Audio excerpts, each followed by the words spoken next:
Yeah, it's good to have Dee Smith back. He's our student pastor. They just welcomed their second little one, a little girl named Summit, into their family. Summit's in the back right now. Everyone say hi to Summit. Summit's not the adult. That's Haley, Summit's mom. So just to make sure we got that all squared away.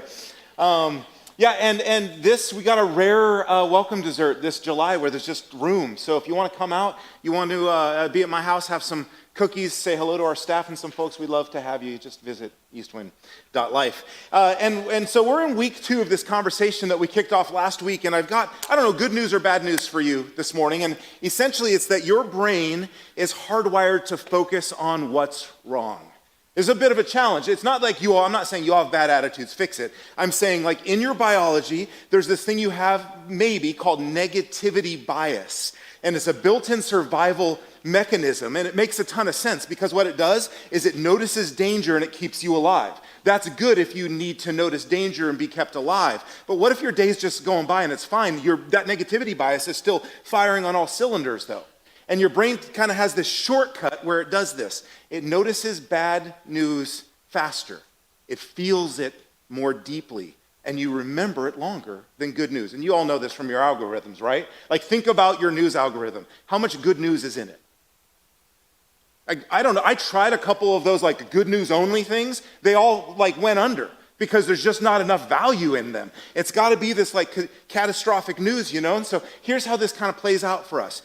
Or how it plays out for me, maybe not for you. I'll get like 9 compliments in a day. You might be like, wow, that's a lot of compliments. This is a story I'm making up. I'll get 9 compliments in a day. Oh, Carlos, you're such a good pastor. Thanks for listening so well. Oh, your sermons are fantastic. You're a great husband. Thank you for how you listen and you grow.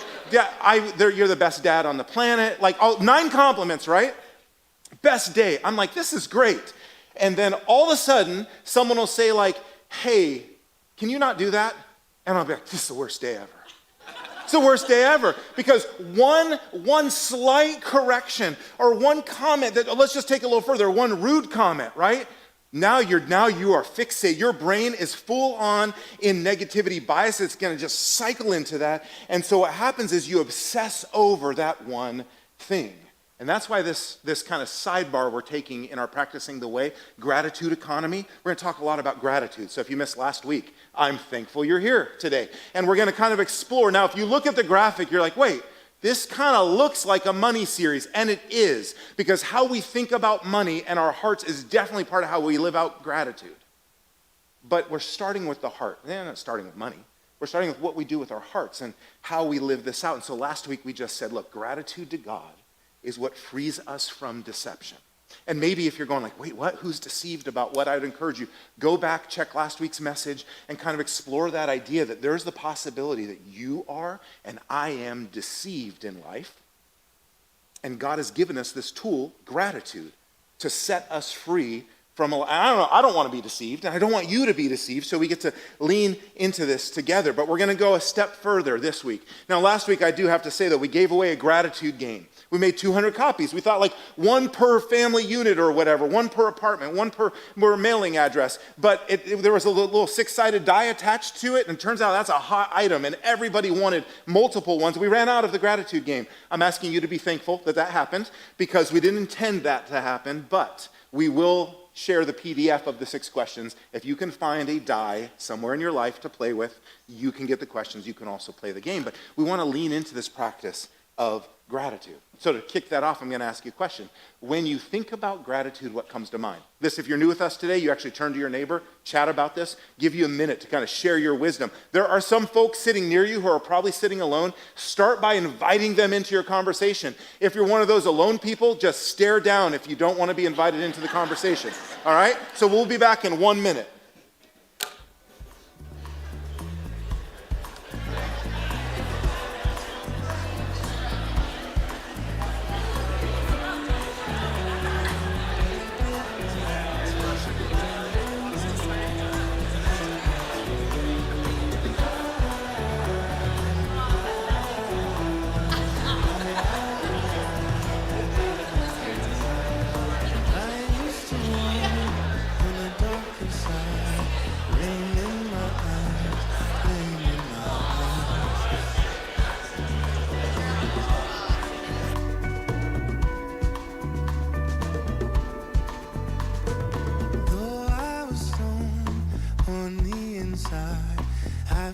alone. I felt so alone.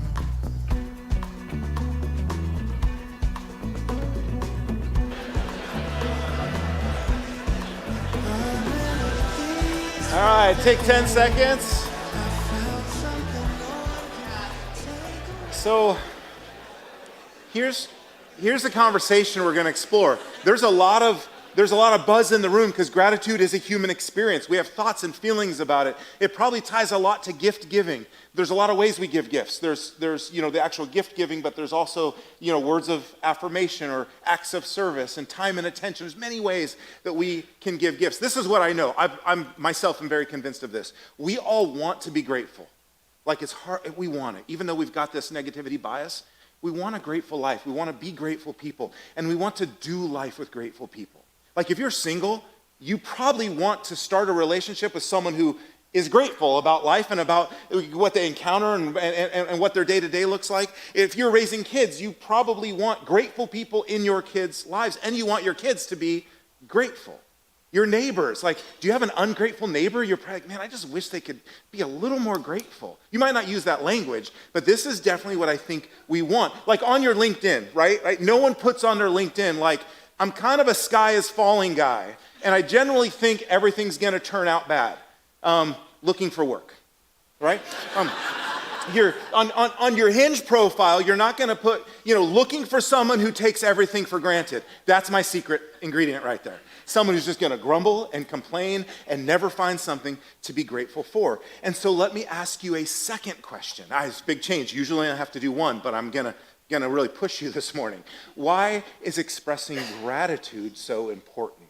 I want you to turn to your neighbor and give why is it important that you express and you demonstrate that you're grateful? We'll be back in one more minute.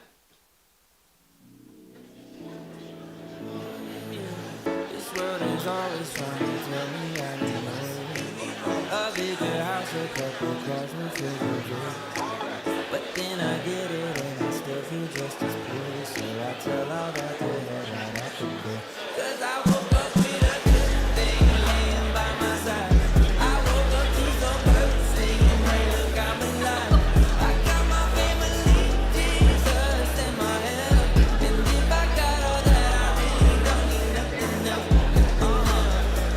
This life is always trying to get me in the way. Keep moving quicker in the day you be enough. But if I do that, I won't stop and smell the roses and end up being so. Hope nobody notices. I'm getting sick of endless scrolling on my cell phone. I wanna go back to the place I had myself known. The enemy could try to kill, rob, and destroy, but one thing he cannot take is my joy. 'Cause I woke up with a good thing. Now, you know this, but we're a church. And our heartbeat, right, is to follow Jesus. It's to love our neighbors. It's to reach the next generation.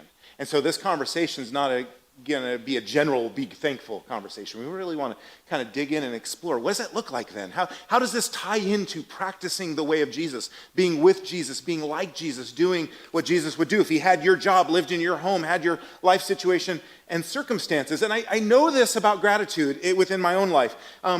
Think about yourself. Have you ever done something for someone? And you didn't do it because you wanted something in return. You did it because it was the right thing to do, or you loved them, or you were trying to help them out. So you did something for someone and they didn't express gratitude. And then you had this internal tension where you were like, well, I didn't do it for gratitude, but it's kind of rude that they didn't say thank you, but I didn't want them to say thank you. That's not why. And isn't it like, I don't know if that's ever happened to you. You have this kind of internal turmoil that goes on. You say, I didn't need them to express gratitude, but it feels like something's missing in our relationship. And maybe I'll even be a little slower next time to sacrifice or extend myself because it almost hurt in a way. And it's weird how that works because I know, like many of you, we don't do it we're not trying to get anything out of it. We just want to love our neighbor and be generous and kind and pour our hearts out. And yet, on the other side of it, we go, but it'd be nice to get a little pat on the back from time to time. So we're going to look at a scene from the life of Jesus. An event that takes place in one of the Gospels, Matthew, Mark, Luke, and John. These are the four Gospels, or the four accounts of the life of Jesus. They're kind of eyewitness testimonies told from different perspectives. And today we're going to be in the Gospel of Luke. And you should know this about Luke if you don't. We want to be a church where if you're not familiar with church, you can settle in and you can learn and you can grow here. And the reality is Luke is a physician who's hired by a wealthy benefactor. And this benefactor goes, I need you to go investigate the claims of Jesus. That people are saying he rose from the dead.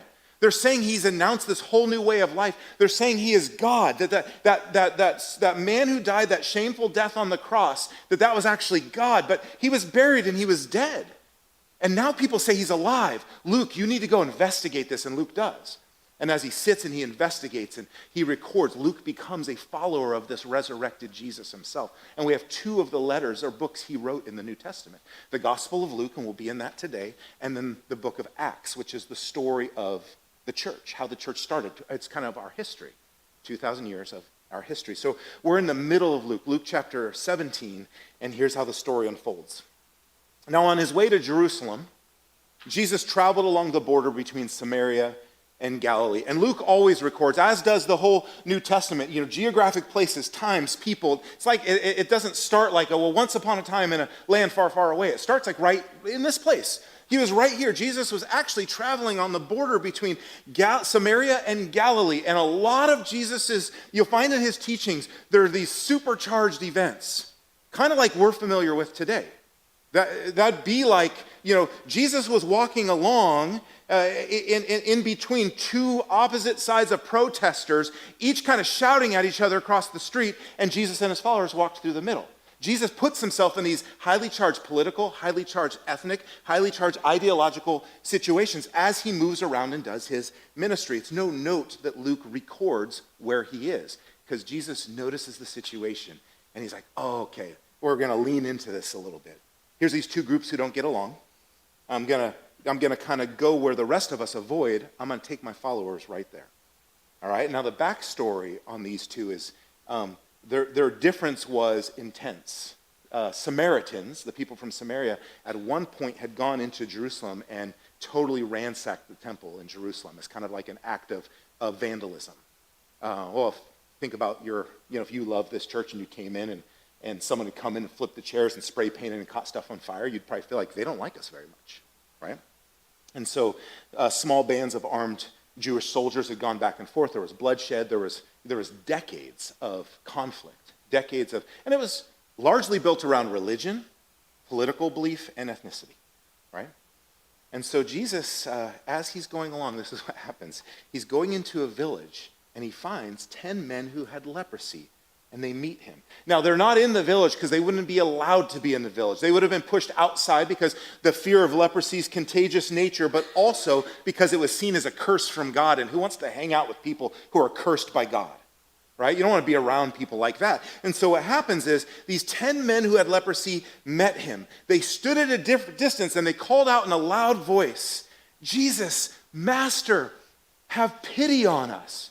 Just picture this scene, right? So in your mind, leprosy, you might think of like open sores and skin, something really grotesque, and that's possible, but largely it also had to do with nerve endings. They couldn't feel their feet, they couldn't feel their hands. That led to injuries and open wounds, and this leprosy was largely a nerve disease as it was encountered in this day. It wasn't more prevalent than today. It was just there were lepers in certain areas, and they had no treatment for what they had, and so this built itself out. We don't know exactly what it was, but most of us kind of have a picture of just like somebody, grotesque.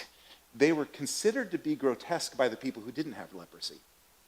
Because what did you do, or what did someone in your family do to make you be punished like this? You must be a very bad person, or you must be part of a family of very bad people who really, really deserve God's punishment. So these outcasts, isolated, living in daily chronic pain, their bodies filled with disease, they call out to Jesus. And they don't do it quietly. It's in a loud voice. They say, Master, have pity on us. Have pity on us. And now, they must have heard that Jesus was doing some wild things. Remember, Jesus is going village to village. He's announcing the kingdom of God. He is saying, I am a king, and my way is the way for everybody. I'm bringing something for everybody, but he's also healing the sick, and he's casting out demons. Could you imagine? Like, I don't know, some of you have within your body are carrying a chronic illness, and you've been to many specialists.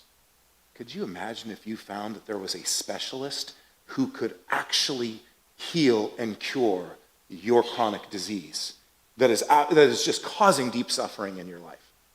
I mean, you would find a way to get to that specialist and say, please, I know there's a long list, and I know I have to check a bunch of boxes, but I need to see you. That's what these guys are like. Jesus is a specialist. And turns out he's been healing some lepers. Maybe they could get in as well. Look at Jesus' heart. When he saw them, he said, there's such lack of conversation in this moment. He says, hey, go show yourselves to the priests. And as they went, they were cleansed. They were healed. Just imagine that moment, right? You're like, okay, we're outcasts. We live in chronic pain. Everyone thinks we're cursed by God. Jesus doesn't even come touch us. He doesn't lay hands on us. He doesn't spit in the dirt and make some mud and rub it on us. He just says, go see the priest, because you had to have the priest, the religious leader, to sign off that you were no longer cursed by God. And they just go, okay. They start walking to the priest, and as they walk, their skin starts to clear up. Their nerve endings start to come alive. They start to feel whole again. They start to feel free again. One of them, when he saw he was healed, he stops. He's like, there's 10 guys, right? All 10 say, Master, have pity on us. One of them, when he starts to feel his fingertips tingle, goes, whoa, wait. He stops, he turns around, and he goes back. He's like, I've got to say thank you to Jesus. Look what happens here. He saw he was healed. He came back praising God in a loud voice. He threw himself at Jesus' feet and thanked him. This is a gratitude story. And he was a Samaritan. This is also a Jesus story, because the hero in Jesus' story are never who you think they're supposed to be. 1 out of 10 comes back, and it's the wrong one. The outsider, the Samaritan. And he doesn't just say, Jesus, thank you. Really appreciate you giving me some of your juju or whatever it is you got there and fixing me straight. He says, falls at his feet, thanks him, throws himself on the ground. He shouts, he worships. And look what Jesus says. He says, were not all 10 cleansed? So remember, almost feels a little petty. Did Jesus do this for the applause? Did he do this because he's like, oh, I need some gratitude right now. I'll heal you 10 guys. You all come, you give me some thanks. I'll feel better about my day, right? No, Jesus just does what he does, which is what's right. In Luke chapter 4, Jesus says, the Spirit of God is upon me because he's anointed me to preach good news. He's bringing me to announce freedom for captives, recovery of sight for the blind, breaking of chains for those in prison. He's like, Jesus says what he's about. None of it says, so I can get a little pat on the back for being God, for laying my life down, for taking on human form and becoming a servant, becoming obedient to death, even death on the cross. Jesus just does what his kingdom does. Jesus asks, were not all 10 cleansed? Oh, where are the other 9?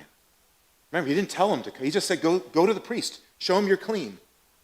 Has no one returned to give praise to God except this foreigner? Now, there's a whole other sermon in this line, but we're not going to get into that today because we're focusing on gratitude. And then he said to him, guy's on the ground. He's probably holding Jesus' feet. The dirt's probably wet with his tears.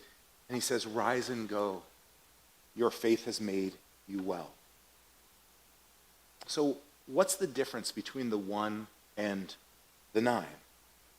All 10 were healed. All were grateful. You don't hear anyone that's like, I got to go to the priest to be healed from this leprosy. They all go. They're all grateful. They're all thanking God along the way. All of them are changed. All 10. But only one expressed it. And that's what this has to do with our gratitude conversation. I mean, why does it matter if you express your gratitude? Those of you, those of you who follow Jesus a long time, or those of you who don't know much about the Bible or what the heart of God is like, there's this tension between people and the way of God. And the tension is this. We tend to focus on the outward. We tend to focus on how you act, how you speak, how you look, how you dress. Even in religion, we do that. We tend to focus on, do you look like you're good? Do you speak like you're good? Does it seem like you're someone who follows God and is righteous? And if you read in the Old Testament, you'll find over and over and over again, God says, I am so uninterested in all of your overt actions of righteousness. What I want is your heart. I want that last place you never want to give me, because that's where the real life is. I want your heart. So you can show up and you can bring, it's the language of the Old Testament, you can bring your burnt offering and you can bring your sacrifice and you can bring your praise, you can bring all that to the altar. But what I want is a broken heart. I think expressing gratitude ties into that reality. Because what we want to be as followers of Jesus is people whose hearts freely and actively work against our negativity bias, which is like a safety and security thing, right? That our hearts just freely and we'll dig into not just with one another, but with God, because unexpressed gratitude feels like ingratitude. Isn't that what Jesus says? Where are the other 9? Weren't they all healed?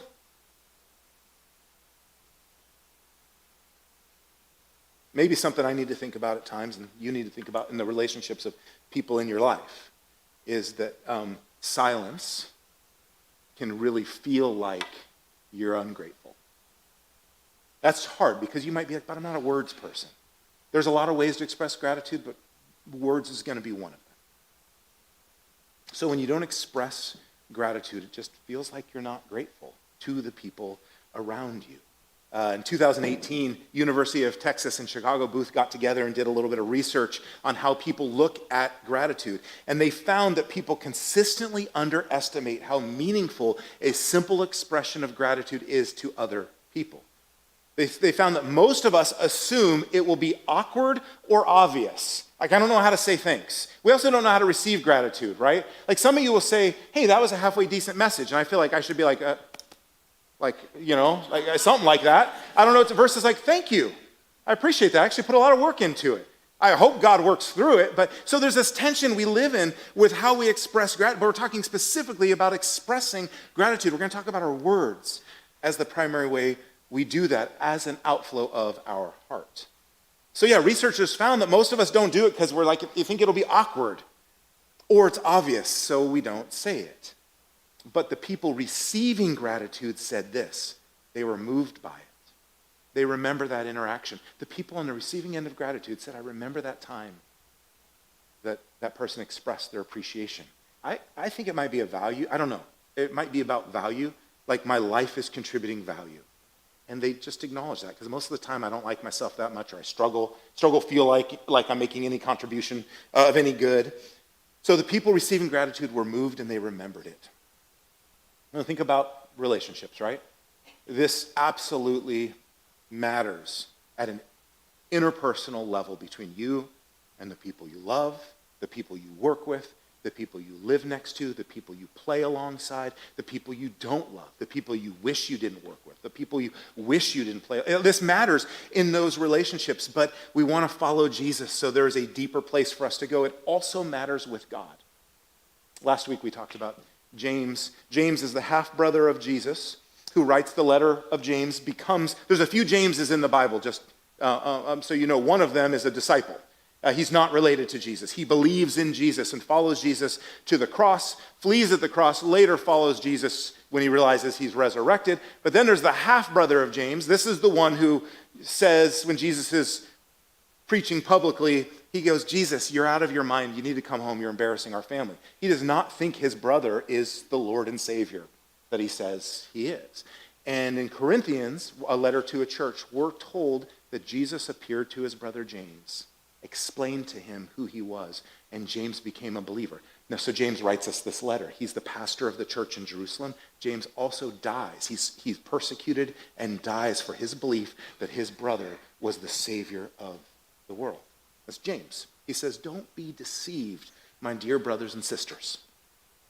Every good and perfect gift is from above. It's a gratitude statement. Coming down from the Father of heavenly lights, who does not change like shifting shadows. Let's do a quick straw poll, for real. How many of you have something good in your life? Okay, so this is interesting, right? Now, and I want to be fair. There might have been someone out there that went, actually, I feel like there is nothing good in my life. And where in the situation you're in is real. I don't mean to diminish it. What I'm trying to say is almost every hand in the room went up, said there's something good in my life. Have you considered that that is a gift from your Heavenly Father? Or have you just thought, I did this? Or I was born in the right place. My parents gave me this. I worked hard for this. That's all true. But have you considered, that's what James is getting at. Let's understand the economy of God. Every good and perfect gift is from above. It's interesting. We tend to give God all the blame for the things that don't work right. And we tend to give ourselves or someone else all the credit for the things that do. Every good and perfect gift is from above, coming down from the Father of heavenly lights, who does not change like shifting shadows. So James puts it, I think, simply. He says, don't be deceived. Be grateful. Have a heart full of gratitude. Every good gift comes from God. Not some good gifts, not a few good gifts. Every single good gift. And so if unexpressed gratitude becomes ingratitude, we have to lean in this tension. It does a few things to us, and a few things to me, and I'm guessing a few things to you. It leads to entitlement and pride. There is a risk to not aligning your mind to be grateful, beginning with gratitude to God and leaking in the gratitude with everything around you. It leads to entitlement and pride. If I never say thank you, I start to believe I deserve it. I start to believe I alone earned it. I start to see gifts as rights. That's so problematic. It's so narrow-minded and isolated to believe that the gifts I have where I happen to live in my life are rights. But why does most of the globe not get to experience my rights? Aren't they human too? Aren't they loved by God too? I start to see myself as deserving of things, and therefore unhappy when things don't come to me the way I deserve them. Maybe an easier way to say that is gratitude keeps your heart soft. I want to be part of a community of people with soft hearts. I want us to read the news with soft hearts. I want us to vote with soft hearts. I want us to shop with soft hearts. I want us to fight with soft hearts. I want us to love the Lord with soft hearts. It also fuels our culture of negativity. I don't know how much I need to say about this, but remember, our brains are wired to respond to and hold on to negativity. It's a safety mechanism God has given us. Gratitude is our way of fighting back.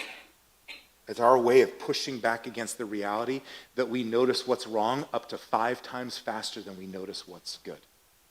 So gratitude is the secret. We insert and we go, this is like a switch I flip, and it changes what's going on in my brain. It also deceives us about God's goodness. When we stop stating and naming the little things, the complicated things, the things we have to reach for to find, we stop stating that we're thankful for these, that our hearts are grateful, what happens is we will find ourselves, depending on how you understand and know God, blaming God, asking a lot of why, how, what if, and missing so much of the beauty and the goodness around us. So gratitude is how we stay grounded in what is actually true. It aligns us with reality.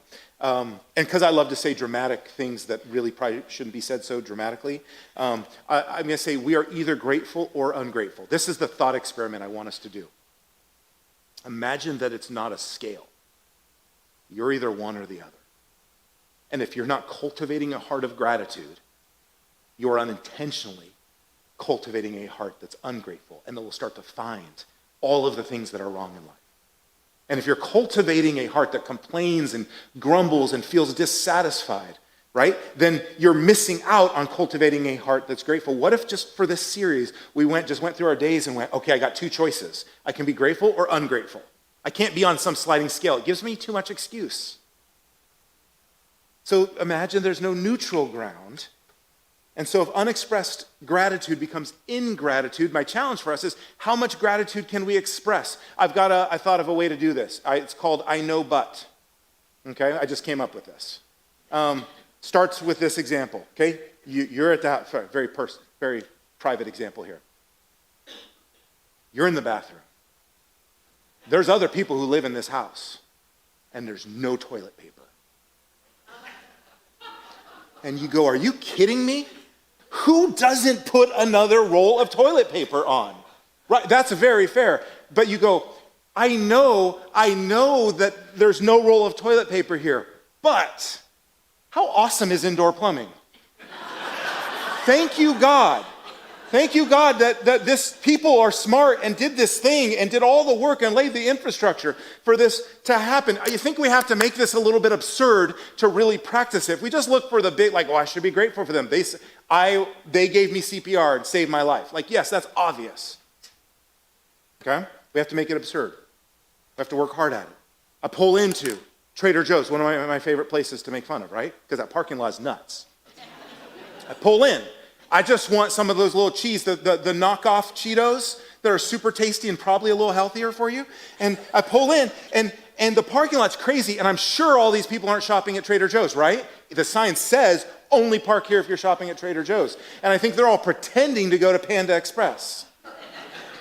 And I'm like, who designed this stupid parking lot? It's 2025. Was a civil engineer involved in this at all? I could have designed a better parking lot, and that says a lot. I pause. I make it ridiculous. And I go, I know this is maddening. I got 10 minutes. I'm on a hurry here. I know, and my car's already too big. I don't know why I'm driving a car this big, but I can't park it, right? And I go, I know that Trader Joe's parking lots are ridiculous. But isn't it awesome that I have access to these off-brand Cheetos that are so delicious and hopefully good for me? Isn't it amazing that we have grocery stores and I didn't have to get up today, hike into those hills, and hopefully catch a coyote? What are my options, right? I didn't, this is ridiculous, but that's what I want to challenge us to do. I think we're already ridiculous in how easily we're negative. And we miss what God's calling us to do. And yeah, I'm using situations that have nothing to do with a life of worship. But maybe they do. I got my annual review. And this boss never believes in me, right? They just never see the good I contribute. And so the weeks leading up, my tension's up, my anxiety's high. I go, I hate annual reviews.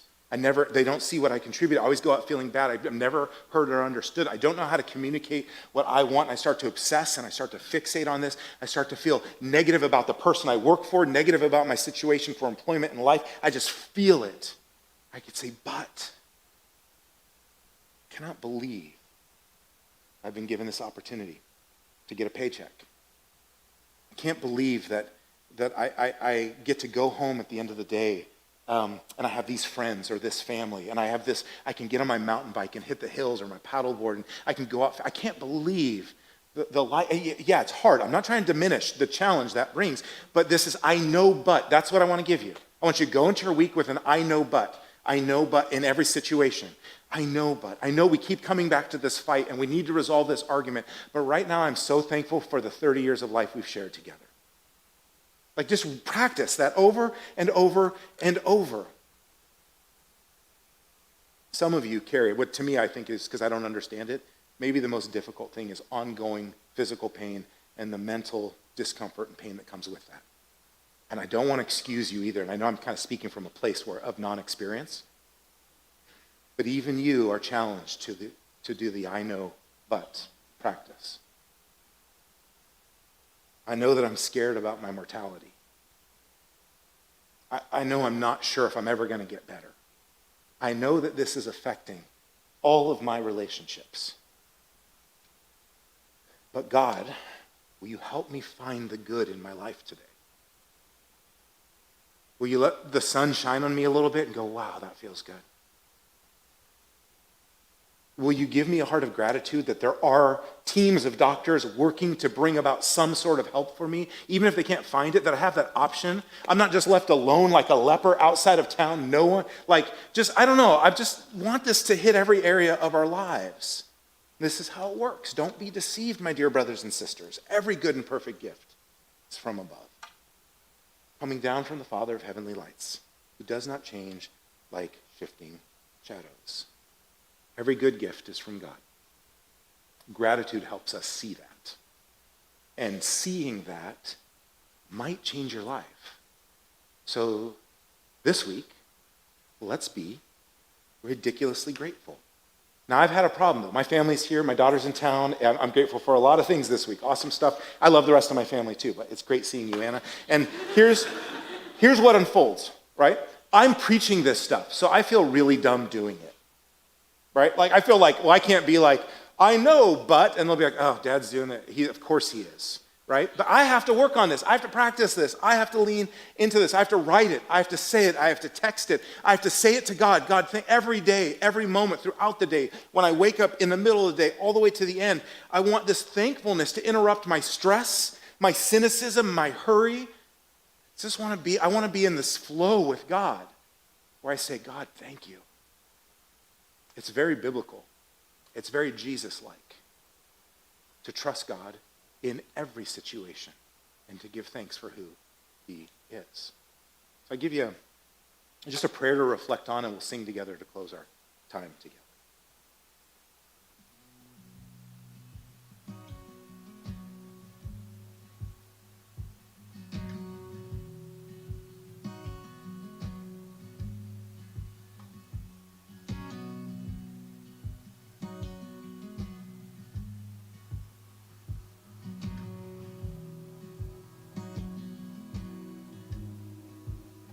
Sometimes it feels like a river attending to my way as the sorrows in the sea billows roll. Sometimes it filters through the wind in the morning when I wake, turning everything it touches into gold. But it doesn't come when I call or stay when I want it. It fires away the moment it's released, 'cause it's